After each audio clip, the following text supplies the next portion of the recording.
Jack Welch, arguably the greatest CEO in the history of the world, who managed in General Electric for 25 years, he said there is no work-life balance. There are work-life challenges, and we make decisions and we live with them.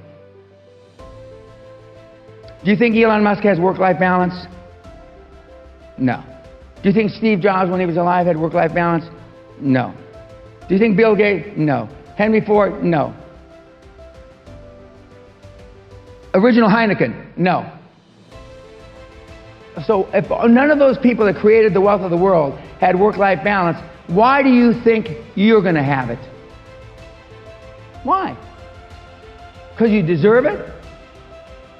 I don't think so. You deserve what you get in life by working hard. Notorious workaholic Elon Musk is so tied to his office that he's been known to sleep on the floor. I slept on the floor. Ford slept on the floor. Jobs slept on the floor. Gates slept on the floor. Success leaves clues, you weenies. I still work 50, 60 hours a week, and I haven't had to work in 35 years. Follow what you're passionate about, what you love. If it's not work if you love what you're doing. Okay. Most people, when I say they're living quiet lives of desperation, is because they're involved in a business or a job that they don't enjoy, they're not passionate about. Okay. So if you found something that you're passionate about, that it doesn't matter if you work 3 hours a day or 13 hours a day, that's where you start. And most people aren't there. Most people have to find that. Clausewitz, the famous Prussian general, said, focus on the few, not the many.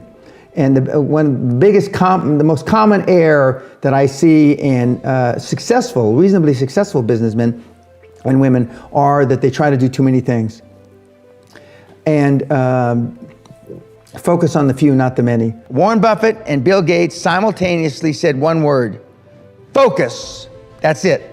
Focus. And in the many years that I was 100% focused and I created a lot of wealth for myself, I only thought about one thing, and that was it. I'm not saying that it's easy, because if it were easy, there'd be like a QLA shop on every corner like Starbucks. My market is 700,000 people out of 7 billion. If you want to be me, 700,000 out of 7 billion. I don't know what fraction that is, but it's not a very big one. That's it. There's 700,000 people on the planet that can commit to the focus, the laser beam focus of the Gates, Trumps, Ellisons, etc. If you want to create generational wealth is wealth that you make in 20 to 25 years, because depending on where you Google it, a generation is 20 to 25 years. We do that, and I've taught, and I did it myself, how to do it in 4 to 7 years, and in virtually throwing everything that you've learned or read out the window. But it's focus, and not that many people can stay focused. In fact, that's an understatement, a gross understatement. Hardly anybody can stay focused.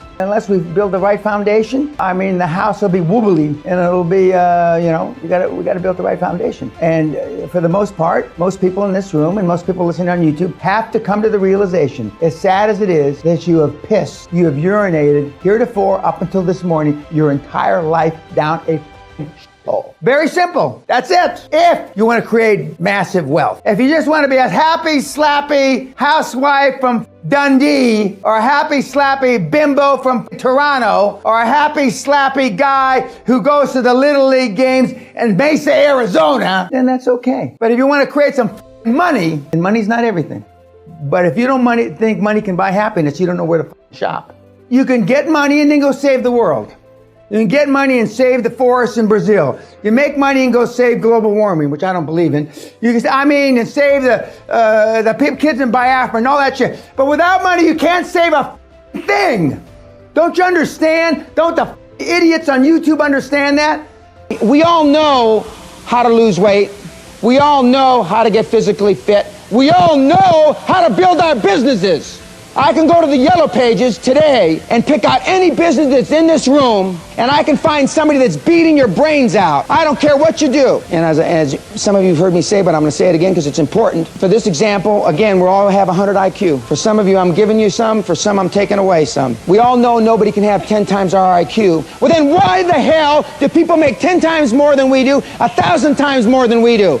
Why? Because they think and dream bigger than we do. High performance people have high expectations, not average expectations. Prayer is great. Contemplation is great. But if you don't take action, action, action, all the rest is wasted. And what the kids today have trouble with, they connote reading a book to taking action. And I'm not saying you shouldn't read, because I've read the classics, I've read Shakespeare and all that stuff. But it's not taking action. Taking action is pulling the trigger, going out and making something happen. And even if you fail. Most of you have not attained material wealth because you've stayed in your comfort zone. Every family has an aunt, an uncle, a grandfather that went out and lost a family fortune, right? Uncle Harry, crazy Harry, he lost 20,000, 50,000, a million, whatever the number is. Well, that resonates in you, in your brain, your little pea brain. And then you hear another one. Your roommate in college, he's got an Uncle Harry. So pretty soon, the only input that you have is people losing their family fortune. That affects you, i.e., you then live within your comfort zone, i.e., you don't take risks. A turtle can only move forward when it sticks its head and its feet out. And when it sticks its head and its feet out, it's most vulnerable, right? Biggest risk. Most of you have lived a bubble-wrap life. Most of you have been risk-averse.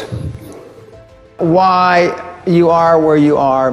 Because you just didn't do it. You didn't want to make a mistake. You got a mortgage. You got 2 ex-wives. You got a 15-year-old daughter who's pregnant. Your dad's got Alzheimer's. Your mother's got emphysema, spitting up blood. I can go on and on and on and on. But the bottom line is, if you had 15 years ago, you had just done it. 10 years ago, you had just done it. 5 years ago, if you had just done it. 6 months ago, if you just done it, you probably wouldn't be in the position you're in now. So I'm saying, no matter what your age is, it's still time to just go out and do it. Just go out and do it. What are you going to tell your children? What are you going to tell your grandchildren? 20 years from now, Daddy, Grandpa, what were you doing during the greatest transformation of wealth in the history of the planet? Other than having your thumb up your ass. What are you going to tell them? Oh, I was thinking about it. I was spreadsheeting it. I am a world-class eulogy giver. And every single person I've buried, I normally go to see them, but normally they ask me before they die. I go and I say, well, what do you want me to say? And they always say, oh, I'm sorry for it. I didn't take this risk. I didn't do this. I didn't do that. Not that I missed my son's wedding. Not that I missed my 3rd grandchild's birth. All that sloppy, soppy shit. It's the risk they didn't take. If you are not experiencing anxiety, if your problems are not replaced as soon as you solve one with a bigger one that's geometrically bigger, then you're not growing. I hate to hear people tell me my business is running smoothly, everything's great. Well, then he might as well, or she might as well blow their brains out, because they sure as hell aren't growing. What my deal is all about is growing geometrically, quantumly. And just remember that and keep an open mind, because I have been there and done that. There's no question about that. Another thing, and I said this yesterday, just because you haven't done it, just because you've never been around somebody that hasn't done it, and just because you've never heard of it, doesn't mean it doesn't exist. Because absence of evidence is not evidence of their absence. I'm going to say some things that are real foreign to you. Some things that you've been taught by your parents, your grandparents in school, and basically all that is crap. Now, I'm not talking about moral issues and things like that, or religion. I don't get into that. So just keep an open mind. The high performance people that I will continue to allude to all day long live in a different world than you. They came from the same world as you did, but they live in a different world. They think differently.